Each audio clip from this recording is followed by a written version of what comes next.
She pointed at me from across the dock like she had just caught a criminal.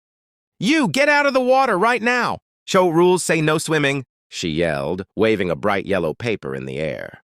The crazy part? It was my lake. My grandfather left this land to me.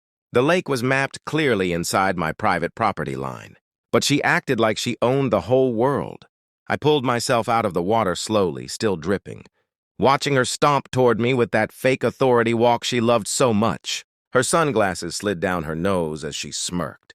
"I'm issuing a $2,000 fine for violating community safety regulations," she said like she was some kind of federal officer.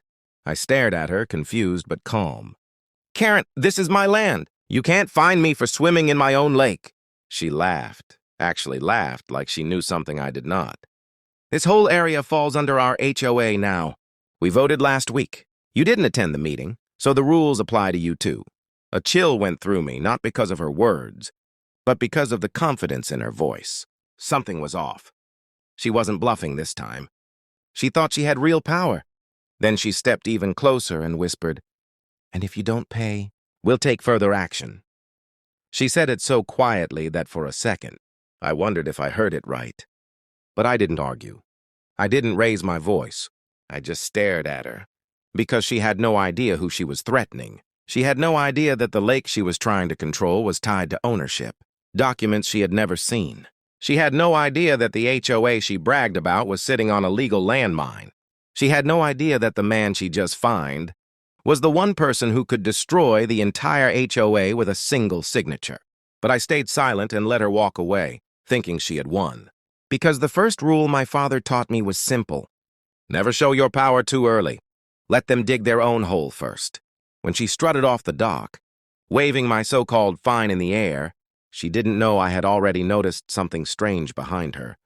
Something that changed everything. Karen marched back toward the cluster of HOA, board members waiting near the parking area. And that's when I noticed it, 2 men standing behind them, wearing dark uniforms with badges that looked off. The badges were shiny, but the fonts were wrong. The patches were crooked. And the way they kept touching their belts, like they were pretending to be cops, but didn't know where anything was supposed to be. Yeah, they were fake. One of them pointed at me like he was in some low-budget movie. "Sir, step forward. We need to discuss your violation," he said, trying to sound official but struggling to say the words right. Karen turned around with a proud smile. "See? You didn't take my fine seriously, so I called in enforcement." She folded her arms like a queen watching her guards. I walked toward them slowly, pretending to be confused. "Enforcement for swimming?" I asked quietly. "For trespassing on HOA waters," Karen shot back. I kept my eyes on the fake officers. "Which department are you with?" I asked. The one on the left coughed and said, County Enforcement Division." There was no such department here, none, but I didn't correct him. "Not yet." Karen stepped closer, tapping her clipboard. "They can remove you from the property if you keep resisting. And trust me, they will." I held back a smile. Because these men had no idea whose lake this was, no idea whose land they were standing on, and absolutely no idea that every inch of this place was recorded. Security. Cameras hidden in the trees. The dock, even the boathouse. Footage that captured everything, including their fake badges, including Karen directing them. But before I could say a word, something happened that made my stomach twist. The fake officer on the right leaned in and whispered, "Sir, if you cooperate, this can go away. For a small fee, a bribe, on my property." While Karen watched proudly, I didn't react. I didn't even blink. I just looked at Karen, who didn't realize the tiny red blinking light behind. Her, on the old dock pole, was recording every second. She smirked and said, "You really should have just paid the $2,000. Now, it's going to get a lot worse for you." I took a deep breath, stepped back, and said the words that made both fake officers freeze. "Before we go any further, there's something you should know about me." Karen laughed. "What? That you're a stubborn lake boy?" I shook my head slowly. "No, that I'm the legal owner of this entire land, including the lake you're trying to control. And everything happening right now is being recorded." For the first time, her smile cracked. And then, from the trail behind us, I heard footsteps approaching, fast, heavy, confident. When I turned and saw who it was, Karen's face went pale like she had seen a ghost. The footsteps grew louder until a tall man in a tan uniform stepped out from the trees, broad shoulders, clean badge, real gear. Not the flimsy, toy-looking stuff Karen's guys were wearing. His presence alone shifted the air. Even the fake officers straightened up instantly. "Morning," he said, voice calm but sharp. "Got a call about suspicious activity on private property." Karen jumped forward like she had found a lifeline. "Officer!" "Perfect timing. This man is breaking HOA rules and refusing to cooperate. We already issued a $2,000 fine." He didn't even look at her. His eyes were locked on the fake officers. "What department are you two with?" he asked. They froze. Karen stepped between them. "They work with our HOA enforcement. We have authority in this zone now." The officer raised one eyebrow. "HOA enforcement? On land that doesn't fall under any HOA jurisdiction as of this morning?" Karen blinked. "What are you talking about? Our vote was last week." He pulled a folded document from his pocket and held it up. "The county reviewed your HOA expansion. Request rejected. Entire area remains private property. No HOA authority beyond Maple Ridge Lane." Karen's face twisted. "That can't be right. Someone must have made a mistake." Then his eyes finally shifted to me. "You the landowner?" I nodded. "Third generation." He gave me a slight nod back like he already knew. But Karen wasn't done. "This is ridiculous.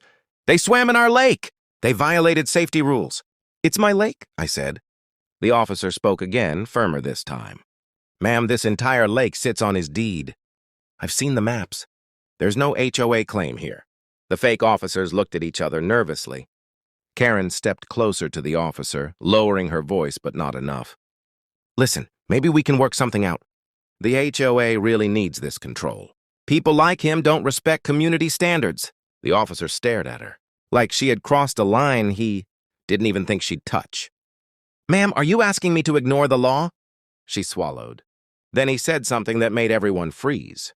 "I'm also going to need to see badges from your two officers." The fake officers panicked. One tried to walk backward. The other reached for his pocket like he was going to show something. But the real officer's tone shifted, slow, cold, official. "Don't reach for anything. Hands where I can see them." Karen spun toward them, whisper hissing. "Just show him the badges. Act confident." And that's when the one on the left made the worst mistake he could have made on my property.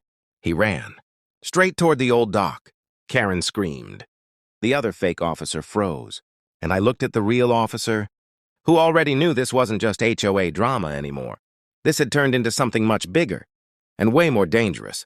The fake officer bolted toward the dock, but the old boards weren't built for panic. His foot hit a weak plank, it snapped, and he dropped straight into the lake with a splash so loud even Karen shrieked.